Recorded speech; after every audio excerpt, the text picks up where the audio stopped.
Muito bem. Pessoal, antes da gente iniciar aqui, o seu Darcio Souza, que trabalhou na base do Cruzeiro, muito conhecido, a Edmara se lembra bem, estava no Montes Claros, estava lá no Montes Claros e tal, ele faleceu essa noite. Ok, o Genta está me passando agora em cima da hora aqui, então, sentimentos à família do seu Darcio aí, que faleceu nesta madrugada, muita gente conhece, a Edmara chegou a trabalhar com ele no Cruzeiro lá.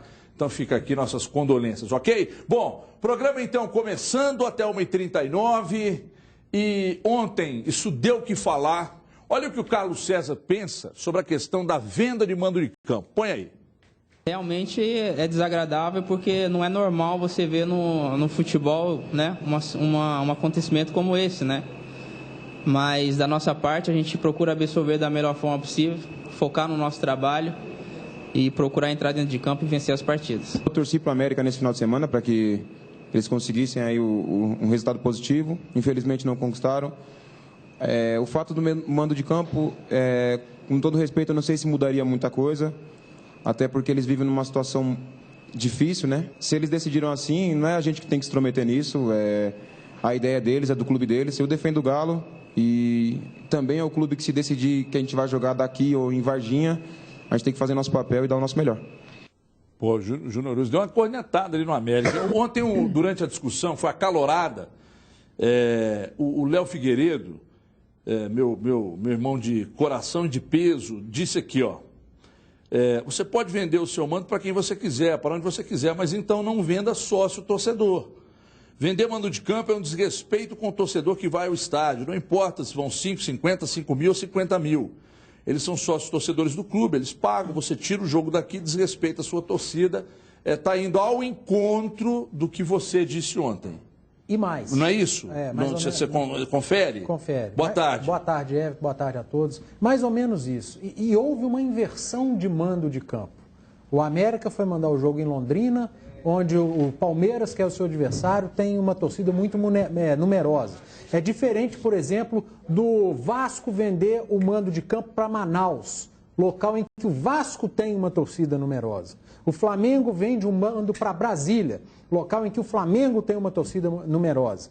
Aí vem um clube que não tem torcida nem na própria cidade direito e vende um mando para uma cidade na qual o seu adversário tem uma torcida numerosa. Além da venda de mando ser imoral, na minha opinião, e aí vale para a América, vale para Santa Cruz, que está fazendo a mesma coisa, vale para outras equipes que fizerem, inclusive se Atlético ou Cruzeiro fizerem algum dia, vai valer para eles também. Ah, mas já fizeram.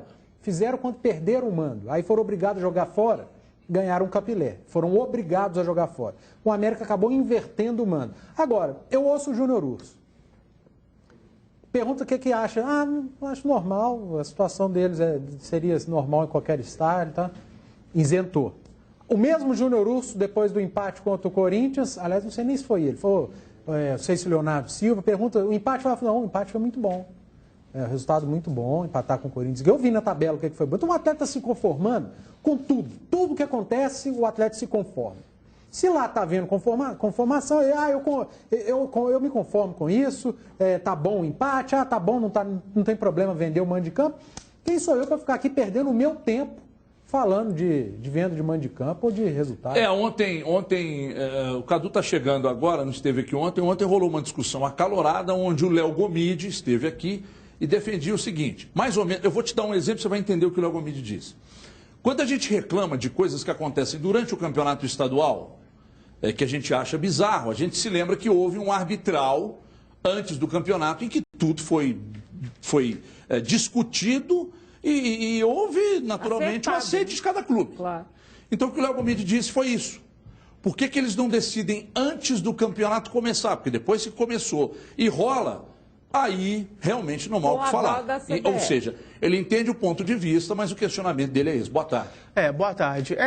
Eu acho que ele tem razão, né? Eu sou totalmente contra essa história de venda de mando de campo. Acho que traz uma discrepância ali em termos técnicos do campeonato. Pode trazer uma injustiça em termos de pontuação, de mérito ali ao longo da competição.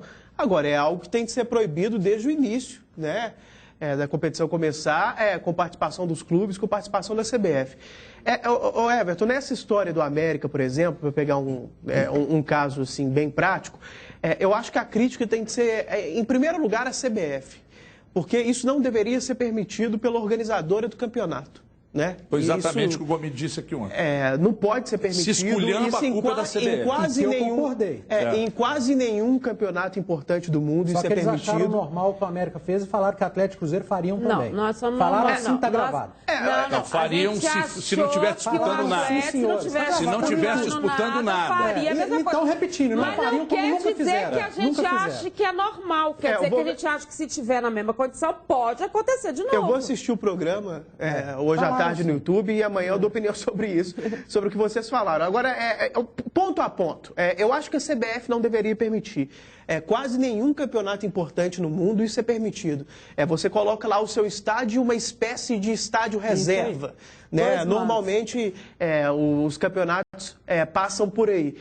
Por exemplo, o Arsenal manda os jogos no Emirates Stadium, aí coloca lá, eventualmente pode acontecer tal coisa, e se isso acontecer, eu vou jogar em Wembley, que é na mesma cidade, é um estádio neutro, alguma coisa nessa linha. Seria aqui em Minas, gente, Independência e Mineirão para todos os times, para os 3 times. Né? Só mudaria o primeiro e o segundo, né? O Mineirão primeiro para o Cruzeiro, para o Atlético qualquer um dos dois e para o América o segundo, né? Seria o Independência primeiro e o Mineirão segundo. Então, primeiro ponto, a CBF não deveria permitir. Segundo ponto, aí passa um pouco por isso que o Léo Gomide falou, pelo menos o que eu acho, né? Porque eu não vi o programa.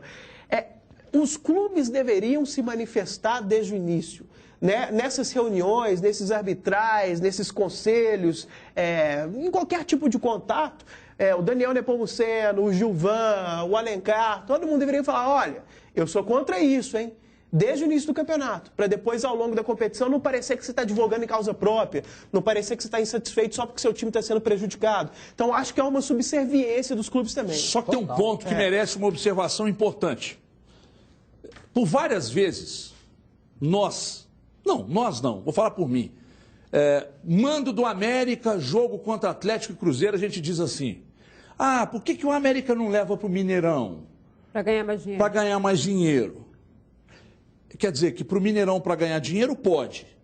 Mas para outro estado. E aí beneficiaria a torcida de Atlético e de Cruzeiro. Ele não tem torcida. Beneficiaria a torcida de Atlético e de Cruzeiro. Não, a comparação é para ganhar dinheiro.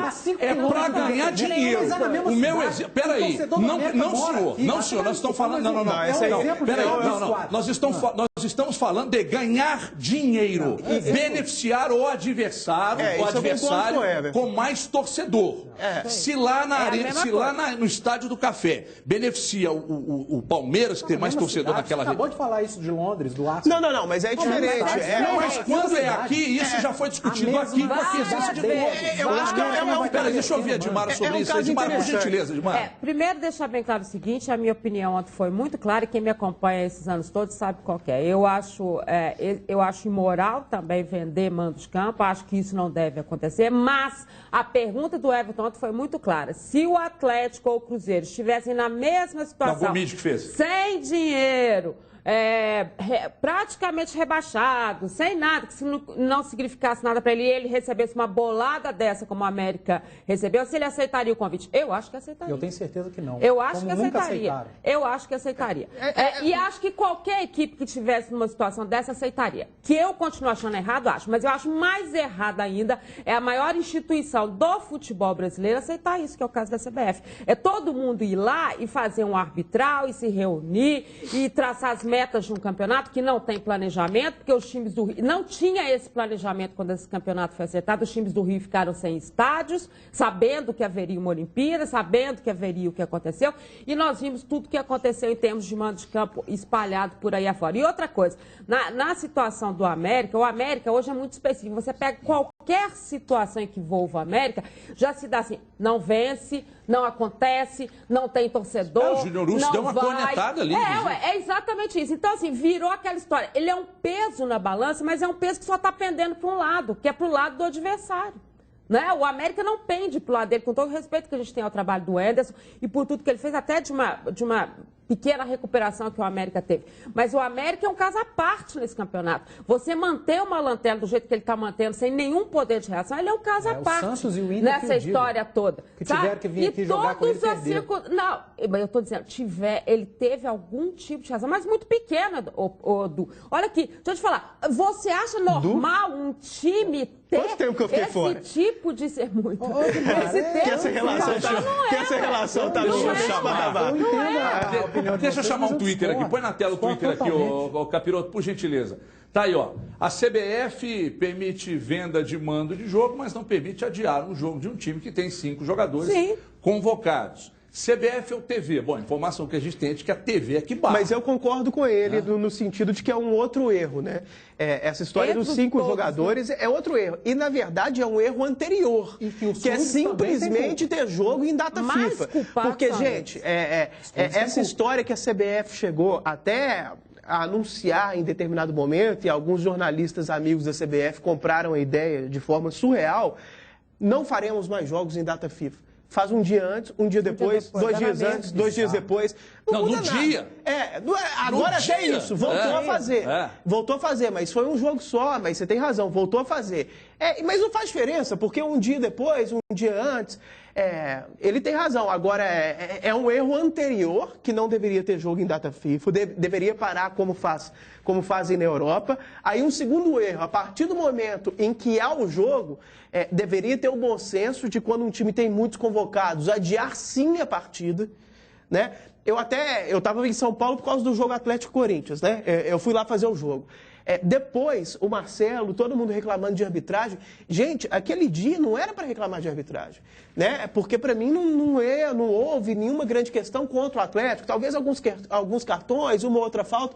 A grande questão ali era a injustiça de você jogar sem 5 que estão na data FIFA. Agora, tem uma outra coisa nessa questão toda que me chama a atenção, Eduardo Pans. Por que essa discussão ficou mais acalorada agora? Cadê? Pô, tem mais um Twitter aqui, ô Capiroto? Por gentileza, põe na tela aqui. Luciano Gomes Matos sempre se vendeu o mando de campo só porque o Atlético está sendo prejudicado, vocês estão dando chilique. Aí o cara nem sabe o que ele está falando, não acompanha o trabalho e tal, já fui contra isso 500 vezes. Porque é uma situação que já aconteceu em outras oportunidades, em outros campeonatos. Veja bem, não estou dizendo que está certo. Eu estou dizendo que já aconteceu. Exatamente. Mas agora, com a América, é que a coisa começou a borbulhar mais, a ter mais discussões sobre esse tema. O que você pensa disso? Everton, é momento. Às vezes houve venda de... Eu não vou saber agora de cabeça, que não prejudicaria ninguém. Gente, houve venda nesse campeonato anterior. O Santos jogou fora contra o Flamengo, numa venda de mando de campo, que já tinha acontecido desde o ano passado. O Santos vendeu um mando ano passado para ser cumprido, digamos assim, esse ano. Eu só estou lembrando isso porque foi esse ano, o Santos também está lá em cima na tabela, não foi muito comentado, mas aconteceu. E está sendo comentado aqui, gente, porque está envolvendo o futebol mineiro. Claro. Mas é que o Brasil está discutindo isso. Quer que eu comente o quê? O West Ham, o Barcelona, o Eibar, o Corinthians, o Santos. Não, estou comentando o futebol mineiro. Sim. Esse programa é Donos da Bola Minas. Mas é uma discussão que está tomando conta das mesas redondas do país inteiro. É isso que eu estou destacando para você. Você está envolvendo a ponta da tabela. E isso tem que ser discutido. E vai ser discutido. Não é uma discussão só nossa, mas principalmente nossa. Então tem que entender. Você não acha que tem uma relevância, uma certa relevância, o fato do América ser um time ruim, os números estão mostrando, e aí além de um time ruim, que mesmo jogando em casa, tem dificuldade, venceu o Inter, venceu o Santos, tudo bem, mas tem dificuldade e tal. E aí você olha para o América e vê o América, bom, a fragilidade do time, mais ceder a venda do ingresso e jogar fora é igual a uma entrega e uma derrota garantida para o adversário? O América desrespeitou, primeiro, o torcedor dele, o sócio-torcedor, aquele que paga por mês tem direito a entrar. Esse cara não pôde ir para o jogo. Aí o América colocou, estamos colocando caravana, ônibus de graça e ingresso. O cara vai sair daqui para ir para lá para Londrina, com o time que está caindo para a segunda divisão. Ele não vai depender. Então desrespeitou o torcedor, desrespeitou a tabela. Mas é legal, o América está agindo dentro da lei, ok, mas desrespeitou todo mundo. E o Cadu falou, é muito mais difícil Por mais que o América seja fraco, frágil, ganhar do América aqui no Independência do que lá em Londrina. Haja visto o Internacional, que perdeu, o Santos, que está na ponta da tabela e perdeu para o América aqui. O Grêmio empatou. Diferente. O Grêmio perdeu pontos aqui. Esses times falam, pô, eu tive que ir lá. E eu vejo agora o Palmeiras jogar para 30 mil pessoas contra o América. Então, há discussão por causa disso, que acabou prejudicando equipes que estão lá na ponta. É simples. Lembrando que o único ponto que há divergência, e eu não tenho medo de divergir, o único ponto que tem divergência entre o que você está falando e o que eu estou dizendo, é você ter certeza que Atlético e Cruzeiro não aceitariam. É o meu caso também. E eu ficar em dúvida se fosse um campeonato meio de tabela. Sabe por que porque eu acho que todos os clubes que estão com o Pires na mão aceitariam. Sabe por que eu tenho certeza que eles não aceitariam? Porque de 1971 para 2016, eles já ficaram no meio da tabela inúmeras vezes, sem sócio torcedor, sem nada, e nunca venderam. Pois é, mas você não acha que isso começou com mais força agora? O Cruzeiro, ano passado, estreou em Cuiabá, ele estava punido. Mas aí tem uma coisa... O Atlético estava punido, ele não podia jogar em Belo Horizonte, nem Sete Lagoas, nem em lugar nenhum. Mas aí tem uma coisa, o regulamento geral de competições da CBF foi modificado. Antes ele previa essa situação. Você dava 2 mandos de campo, e isso foi relatado agora, depois de tudo, e houve essa modificação. Então pode ser que anteriormente você... E até porque você não tinha essa entrada de empresários que você tem hoje no país que patrocina... Mas é isso que eu estou tentando colocar na cabeça dessa criatura. E o regulamento geral de competições da CBF anteriormente previa isso. Tanto que várias vezes aconteceu aqui de ter que levar, tipo, vamos levar parente. Não pode, porque quando a gente assinou o negócio, só podia 2 mandos. Aí tinha que pedir uma licença especial. Antes o regulamento previa, hoje não previa mais. E digo mais, aí eu só acho. E até a entrada dos empresários. Eu não acredito que a CBF vá travar esse tipo de coisa, esse tipo de negociação, envolvendo inclusive a empresa do Rony, que jogou por aqui e tal. Não acredito, porque aí tem envolvimento político por trás disso, de governador de estado, de empresas que fazem as PPPs e administram os clubes. Então, aí o governador lá de um estado, da Arena Pantanal, aí o governador do estado diz assim pro Rony, vai lá, meu filho, traz pra cá o Flamengo e alguma coisa. A CBF não vai se opor. Se a partir do ano que vem isso não for proibido, eu não discuto mais isso. É lógico. Porque os clubes estão todos reclamando. Claro. Aí acaba o campeonato. Aí ano que vem começa outro. E tá do mesmo jeito? Eu vou ficar perdendo meu tempo aqui. Não vou mesmo. Panzi, isso passa também pela mensagem que o nosso querido telespectador mandou ali, essa história dos 5 jogadores em data FIFA. É uma coisa que é reclamada todo ano, é mais frequente do que essa história de inversão de mando. E não muda nada. E você continua comentando, eu continuo comentando, todo mundo continua comentando. Mas isso precisa mudar calendário. Mudar mando de campo é uma canetada ali, acabou. Agora mudar calendário é demais. Mas olha, eu lembro do Cruzeiro reclamando disso, porque ficava sem Everton Ribeiro, Ricardo Goulart e Lucas Silva ao mesmo tempo. Lucas Silva para a seleção de base e os 2 primeiros para a seleção principal. Às vezes o Moreno para a Bolívia. Eu não lembro de um time brasileiro ficar sem 5. Né? Porque não é comum, como os jogadores da seleção brasileira normalmente jogam fora, não é comum o time ter essa aglomeração de selecionáveis, né? Porque o Atlético, a maioria deles, inclusive, é de estrangeiros. Então não é tão comum você ter tantos estrangeiros assim de seleção. Mas, enfim, é uma coisa que o pessoal não aprende. Nosso futebol é assim, a CBF é péssimo, os clubes são ruins também, os clubes não têm... Os clubes aceitam tudo. Porque você não vê um jogador... Eu, pelo menos, nunca vi um jogador chegar numa coletiva e dizer assim, bom, tá errado, aliás, é imoral, mas não é ilegal, né? O regulamento prevê e tal, mas aí eu vou ter que conversar com o presidente do meu clube aqui, com o Gilvan, com o Daniel Nepomuceno, com o Alencar, e saber por que assinaram, por que liberaram. É bom você falar isso. É rápido, essa questão do América fez por dinheiro, isso também para mim não cola, porque 2 semanas antes o Cruzeiro ofereceu 1 milhão. Mas por que você acha que fez, então? Para jogar em Belo Horizonte. Mas por que você acha que fez? O Cruzeiro? Não, América. Por que você acha que ele aceitou, então? Eu falei ontem. Foi por dinheiro, sim. Foi por dinheiro, claro que foi por dinheiro, mas ele não quis 1 milhão 2 semanas antes. Porque o América, além do dinheiro, o América nutre uma rivalidade platônica em relação ao Atlético e Cruzeiro. O América, a diretoria do América põe a cabeça no travesseiro e fala, eu sou o maior rival do Atlético e do Cruzeiro, e dó. Atlético e Cruzeiro nem sabem quem é o América. Há uma rivalidade platônica que só existe na cabeça da diretoria do América. Veja bem, eu concordo, no sentido de que a rivalidade é platônica, é uma rivalidade de uma via só. Né? O América trata Atlético e Cruzeiro como o Atlético e Cruzeiro se tratam. Isso. E Atlético e Cruzeiro não tratam o América dessa maneira. Isso é um fato, na minha opinião, sinceramente. Eu acho que é até indiscutível, não é opinião, assim, é uma constatação das relações entre as torcidas, por exemplo.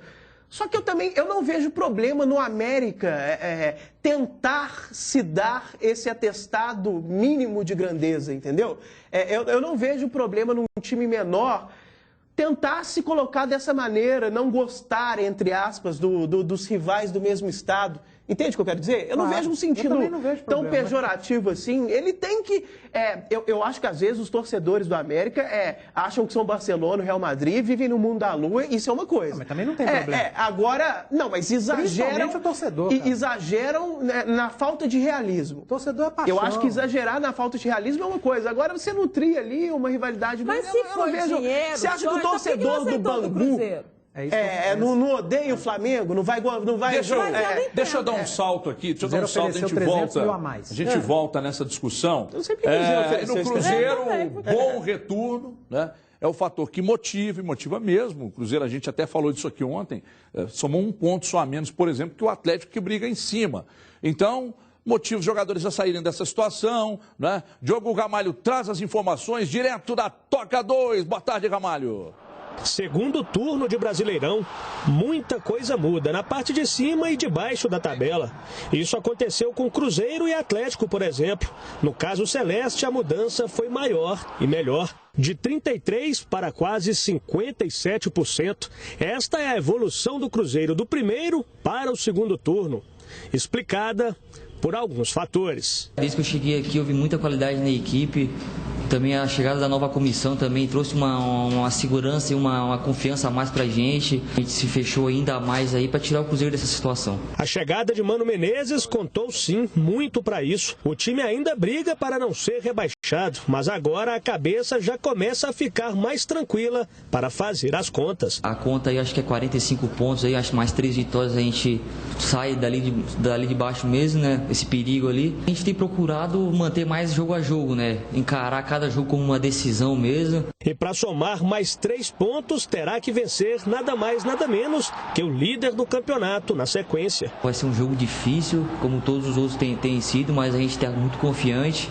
O ambiente está muito bom e eu tenho certeza que a gente vai fazer uma excelente partida lá. Para essa pedreira, novidade. Brian vai na lateral esquerda no lugar de Edmar, suspenso. A oportunidade apareceu, dar o melhor. Continuar trabalhando firme essa semana para quando chegar no dia do jogo, poder fazer uma melhor e poder ajudar o Cruzeiro a fazer o melhor e sair de lá com um bom resultado. Bom, Brian falando aí, aqui é óbvio que vamos falar desse jogo contra o líder, mas do Brian na lateral esquerda. Começa com você, Eduardo Panzi. É o que tem, né, Everton? Se o Mano não inventar, não quiser... Não é nem inventar. Ele já falou... Aí eu vou eximir o Mano, não é inventar não. Se ele não quiser improvisar, porque ele pode não gostar da qualidade técnica do Brian, ele vai ter que encontrar alguém que jogue na posição. Mas, de primeira, bate pronto, perdi o Edmar, é o Brian. O Brian não é péssimo jogador. Não. Ele é pior do que o Edmar, por isso ele é reserva. E ele não foi bem, às vezes, que jogou como titular do Cruzeiro. Por isso acabou perdendo a posição e o Cruzeiro teve que ir atrás do Edmar, que ninguém sabia quem era. E que chegou e tomou conta da posição, jogando o feijão com arroz sem prejudicar. Pois é, mas você acha que o Cruzeiro, até pegando uma carona, o Cruzeiro teria que já pensar em outro lateral esquerdo ou o Edmar daria conta do recado?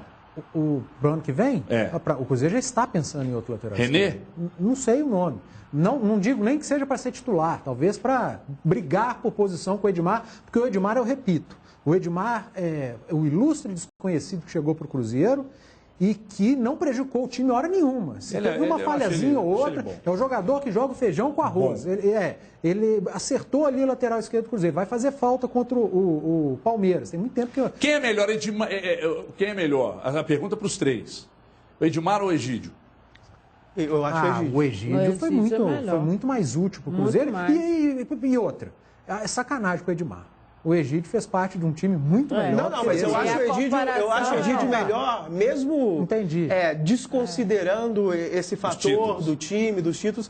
Eu acho o Egídio melhor porque o Egídio é mais talentoso. Assim. O Egídio teve mais sorte que o Edmar. O Egídio faz mais o diferente, né? O Edmar é um bom burocrata. Gente, foi só uma pergunta, você me xingar, não. Eu acho que a grande questão do Cruzeiro lá em São Paulo, primeiro, eu acho que o Cruzeiro vai ser um grande adversário do Palmeiras. Eu também acho. O Palmeiras pode até azedar para o Palmeiras. O Palmeiras não fez um bom jogo contra o Santa Cruz, não fez um bom jogo contra o América. Pode ser em função até do adversário. Entra mais relaxado. Vai ter que jogar muita bola contra o Cruzeiro. Porque o Cruzeiro ele fez um bom jogo contra o Atlético, que está brigando pelo título, contra o Flamengo, que está brigando pelo título. É um time que vai engrossar contra o Palmeiras, sim. Apesar do desfalque na lateral esquerda. E tem essas questões que o Mano, essas mudanças do Mano. Primeira, Romero no lugar do Cabral. Para mim é nítido. Não dá para mexer mais. Confirmado. Não tem jeito. A gente chegou a pedir aqui o contrário há um tempo atrás, mas agora o Romero ainda mais acertou. Com a característica do adversário. O Palmeiras é um time muito veloz. O Romero, para mim, é um jogador mais veloz do que o Cabral. Então, ok, para esse jogo é isso. E lá na frente, eu não sei se vai dar tempo dele voltar e ser titular, mesmo se voltasse não seria. Vai continuar com o Rafinha, mas eu ainda mantenho a minha opinião que o Arrascaeta não poderia sair desse o Arrascaeta joga hoje à tarde, a informação é de que ele se encontra com a delegação em Araraquara. Ele nunca joga, né? Mas ele, e ele tem sido reserva também. Mas ele sempre, se precisar de um cara que é reserva e não entra, é só porque eu tô falando isso, hoje ele vai entrar. Mas ele não joga mesmo, ele vai e fica lá. E então ele se encontra lá. Mas eu não acredito, pela entrevista do Mano depois do jogo, a única mudança é o Braga, que ele já confirmou de imediato. Até porque o Rafinha tem a característica mais de marcador e o Cruzeiro precisa marcar. Claro, ele volta para marcar os laterais, foi o que ele gostou. E é isso que vai ficar. Então eu não acredito. Eu acho que a mudança é só o Brian. Para quem gosta de número, ele lidera todas as estatísticas de número. E só para lembrar o seguinte, o Brian não jogou com o Mano, né? Porque o Edmar, desde que ele chegou, ele assumiu a condição e não saiu mais. E o Brian não jogou. Ele não jogou mas olha para você ver, você tocou num assunto interessante. Acho que vale uma discussão. Os números do Arrascaeta são números muito interessantes. E ele tem jogado, ele está jogando bem. Aí o Mano tira ele do time. Aí a gente vai procurar saber, eu contei isso aqui, eu acho, procurar saber lá no Cruzeiro por que ele sacou a Arrascaeta do time. A resposta foi, por pura opção. Só técnico. A explicação e aí, curiosamente, com o Rafinha no time, ontem eu estava ouvindo e assistindo programas de televisão, todo mundo falando a mesma coisa. O Rafinha é um homem de frente, mas na recomposição defensiva ele faz muito bem. E talvez isso tenha chamado tanto a atenção do Mano. Assim, o Mano explicou isso. Porque, veja bem, a troca não foi pura e simplesmente Arrascaeta por Rafinha. Eles não jogam no mesmo setor. O Rafinha joga aberto pela esquerda, o Arrascaeta jogava centralizado. Então, com essa mudança que ele fez, a troca de nomes, o Robinho mudou a sua função. E passou a render mais. O Robinho deixou de jogar aberto pela direita e passou a jogar centralizado. Então, quem ganhou mais liberdade, menos obrigação de marcar, foi o Robinho. Sim. E o Robinho, pela direita, em muitos momentos, não estava marcando bem mesmo. No Clássico, por exemplo, o gol do Atlético veio de um cruzamento no lado esquerdo. E em vários momentos, o Lucas, que naquele momento era o titular, estava desamparado, não por ruindade só do Lucas, porque a recomposição do lado direito não era bem feita. E eu também não acho que era exatamente culpa do Robinho. É porque o Mano, com essa história de pedido para o Robinho sair da direita para armar por dentro, às vezes, como ele estava centralizado quando perdia a bola, estava muito longe para ele voltar para marcar na direita. Então tem toda uma engrenagem ali, né? Tem uma mexida no time que passa por vários pontos. Acho que o Mano, o Rafinha, ele é um meia na cabeça do Mano, mas ele é um meia que não sai tanto do lado do campo, igual o Robinho fazia. Ele é um meia que fica mais pela beirada mesmo e que volta mais para marcar. O Sobis já estava fazendo esse trabalho bem feito. Ele não estava jogando bem do meio para frente, mas esse trabalho de recomposição já vinha sendo bem realizado. Então ele está seguro nas duas pontas. O Sobis volta para marcar bem, o Rafinha volta para marcar bem, o Robinho, que tem sido o melhor jogador do time, tem liberdade para só usar o talento, digamos assim, não tem muita obrigação de marcar, e o time tem funcionado bem. Então, parece que eu estou defendendo quem deveria fazer isso? Não faria isso. Eu estou pensando com a cabeça do Mano e dando as justificativas táticas. Melhora a qualidade do seu passe. Mas eu ainda acho que tem que pensar em colocar o Elber no time, não é só o Arrascaeta. Eu ainda vislumbraria a possibilidade de pôr o Robinho de segundo volante. O Elber de titular? Eu colocar, assim, eu acho que eu já acho que pelo menos para pensar, assim, entendeu? Eu acho que ele poderia colocar o Robinho de segundo volante, por exemplo, o Arrascaeta por dentro, o Sobis na esquerda e o Elber na direita. Nós falamos, nós pedimos o Elber e o Alisson tirar aqui. O Rafinha, perdão. Acho que ainda dentro do Campeonato Mineiro, porque eram as opções que tinha. Sem esses caras, mas depois da chegada, os melhores do time. Pois mas aí depois vieram as contratações e perderam espaço. Mas nesse momento também você pode entender que esse tipo de formação e a explicação que ele dá, e isso tudo que o Cadu falou, é porque o momento a preocupação é defensiva. É óbvia. É defensiva. Se você tem uma chance ele sabe se uma bola cair pro Ávila ali, ele vai meter pra dentro. Você tem essa chance de fazer isso. Mas nesse momento é salvar uma situação. A gente está falando outras opções. Eu estou insistindo aqui que eu gostaria de ver o Arrascaeta, mas eu quero deixar claro, a explicação do Mano, para mim, é perfeita. É convincente, ele explica nas entrevistas, ele mostra dentro de campo o que ele quer. E querendo ou não, por mais que eu queira o Arrascaeta, o Cruzeiro teve uma melhora defensiva. Ele não toma gol há 2 jogos. O Rafinha entrou bem contra o Flamengo, fez um bom jogo contra o Grêmio, fez um ótimo jogo agora contra a Ponte Preta, ok. Mas eu acho... Eu não abriria a mão de um tecnicamente ele é bom. Deixa eu só chamar até para servir de subsídio para vocês, e que o Mano Menezes não quer oba-oba e tal, porque está vendo que está começando, o pessoal olha, Cruzeiro e tal. Ele falando, em outras palavras, menos. O Brian está falando aí, veja aí. Esse alerta todo mundo tem dentro de si mesmo, que o brasileiro é desse jeito. Você ganha 2 jogos, fizemos a nossa parte, foi dentro de casa, mas se perder esse jogo de quinta-feira, todo mundo lá atrás também já está buscando, também já vai estar encostando no pescoço da gente ali. Então, é não empolgar, nós mesmos, saber segurar e saber que é mais um jogo importante. E com mais um resultado bom, quem tem a ganhar é só a gente com isso. Bom, a culpa é de quem, Eduardo, desse oba-oba? A culpa é da imprensa. O quê? A culpa é nossa, porque o Cruzeiro ganha 2 jogos, vai para 36 e começa. Agora é G6? Mas quem falou isso? Você está falando desde ontem, eu não sei quem falou. Eu cansei de ouvir essa pergunta. Agora é pensar... Eu também. Gente do céu, você não ouviu? Não, e eu assisti coisa pra caramba, viu? Gente, ele estava 2 rodadas na zona de rebaixamento, ele foi pro limite, aí depois dessa vitória... Eu tô falando agora, de hoje. Acabou o jogo Cruzeiro e Ponte Preta... 90% das perguntas, principalmente para torcedor, foi: agora é G6? Agora o Cruzeiro vai brigar pelo G6? Esquece a zona de rebaixamento, agora é G6? Eu falo, gente, o torcedor falava, não, a gente está brigando ainda lá atrás. Põe a tabela na tela, põe a tabela na tela, vamos ver aí. Olha aí, ó. O que separa, vamos só prestar atenção no que separa o Cruzeiro da zona de rebaixamento. São 9 pontos. Cruzeiro 12º tem 36. Na zona de rebaixamento são 3. Não. Só que lá na zona lá na de rebaixamento, olha lá, ó. 2 pontinhos, 3 pontinhos, cara, acima do Internacional. Agora sobe a tela aí, ô Capiroto. Vamos mostrar o G6, do Cruzeiro pro G6. Para! Não, sobe um pouquinho o Cruzeiro. 45. Tá lá, ó. Aí, ó, vem subindo, o Cruzeiro tem 36 e o Atlético Paranaense tem 45. E aí? 9 dá? O Eduardo acha que é exagero.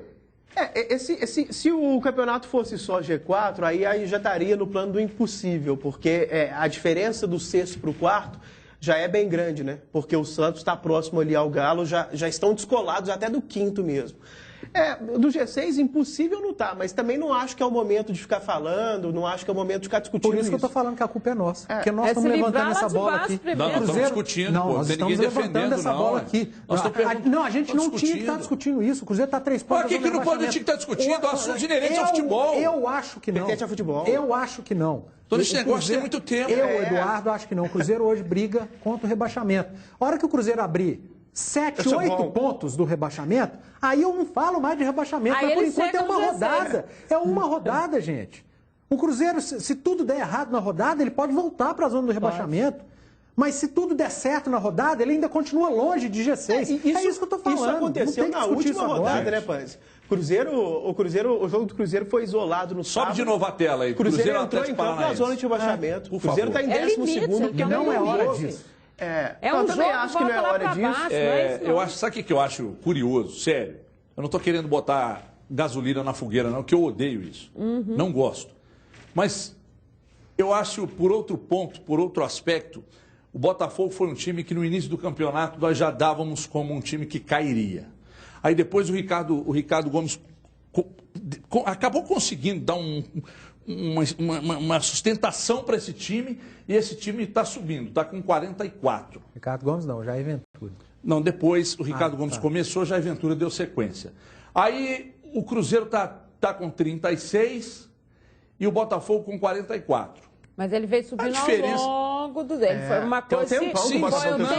Sim. Né? O mas Cruzeiro, o que eu estou dizendo é o seguinte... idas e vindas. Mas o que eu estou dizendo é o seguinte... A pergunta que eu vou construir agora é a seguinte... O Cruzeiro está a 8 pontos do Botafogo, que praticamente está na briga ali. Por que a gente não considera que o Cruzeiro possa brigar pelo G6 estando 8 pontos? Calma, já está olhando querendo agredir. Mas você mesmo está respondendo. Por que o Cruzeiro não poderia brigar pelo G4 ou pelo G6, estando 8 pontos atrás do Botafogo? Todo mundo está falando que vai brigar. 9. E o Cruzeiro e o Atlético 9 está a do G6, 7 do Palmeiras. E a gente está falando que ainda pode dar. Aí é uma boa pergunta. Porque o Cruzeiro é melhor que um monte que está à frente dele. Você acabou de falar que o Botafogo... Todas as perguntas que eu faço são Botafogo boas. É o terceiro do retorno? É o terceiro do retorno. Botafogo é um dos melhores times do retorno.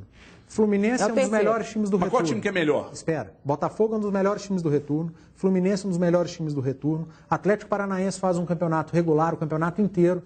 Regular para ruim? Não, para bom. Ele está na Libertadores. Horrível. Tá bom. Aí eu não entendo mais nada. Horrível. O Atlético Paranaense... O Cruzeiro, quando encontrou com o Botafogo, meteu 5, velho. Perdeu aqui, mas foi lá e meteu 5. Aí vocês consideram só o jogo daqui? Você vai me desculpar. Vocês consideram só o jogo daqui? Você está falando, você está colocando o Cruzeiro num G6? Não. Tá sim. Não. Eu tô só querendo que vocês enxerguem a coisa com igualdade. Põe a tabela do G6 aí para eu ver. É Palmeiras... Põe o Twitter na tela aí, Capiroto. Palmeiras, Flamengo, Atlético, Santos... Atlético Paranaense e Fluminense. Olha o Lucas Rocha lá. Quais dessas equipes... Quais dessas... 45 pontos e planejar a próxima temporada. Quais dessas 6 equipes que eu falei, mais o Botafogo, vocês acham que daqui para frente vão ter um aproveitamento que faça com que o Cruzeiro ultrapasse? Ou seja, que não ganhe mais nada, fique lá segurando... Sendo que essas equipes estão tendo um campeonato regular... Mas o que ele perguntou não foi isso. O que ele perguntou foi a comparação com relação à briga pelo título, que eu acho uma boa pergunta.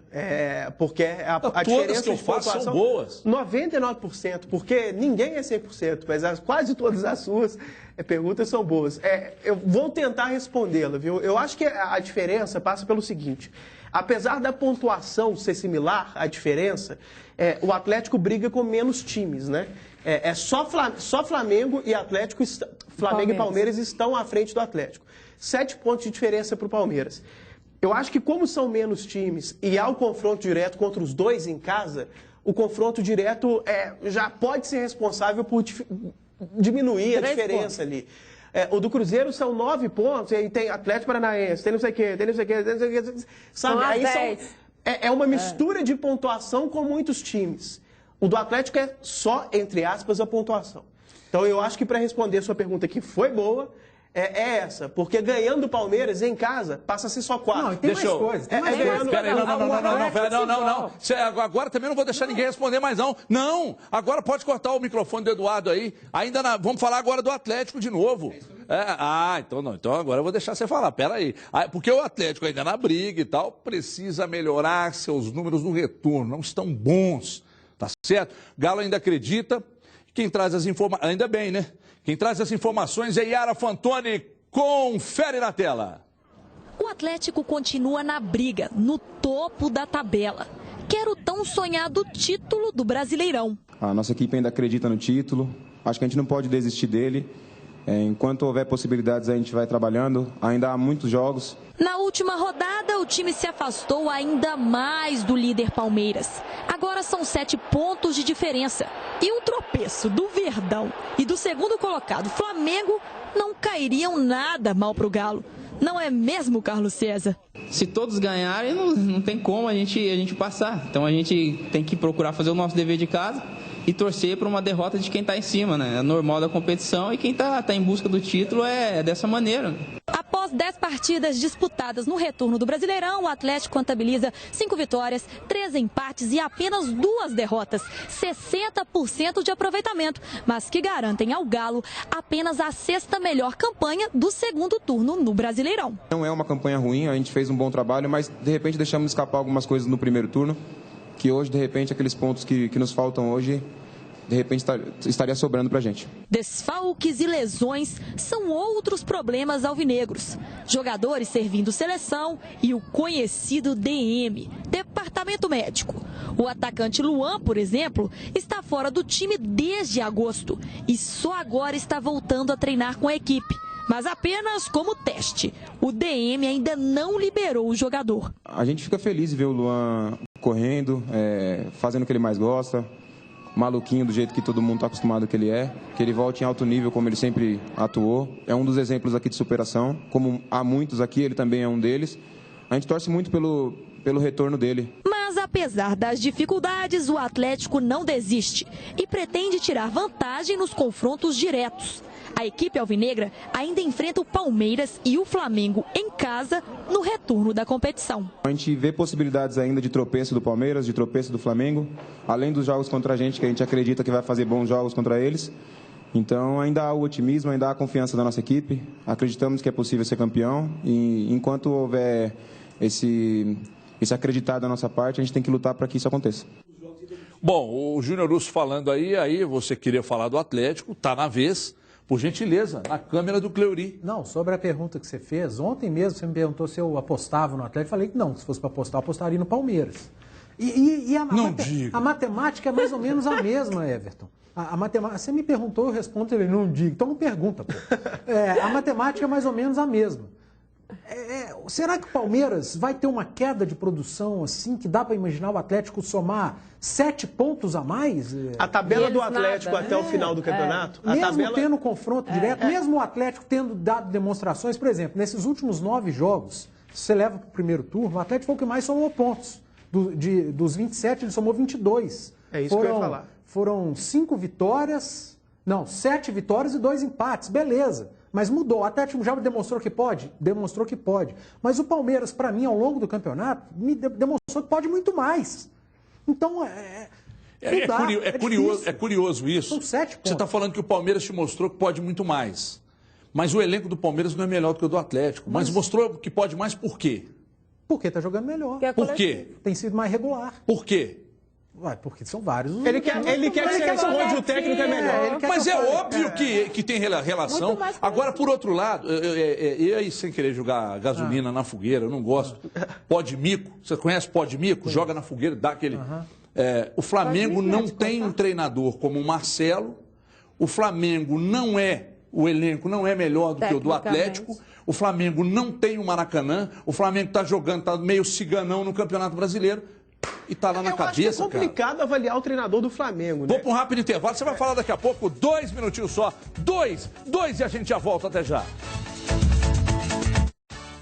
Os donos da bola. Oferecimento.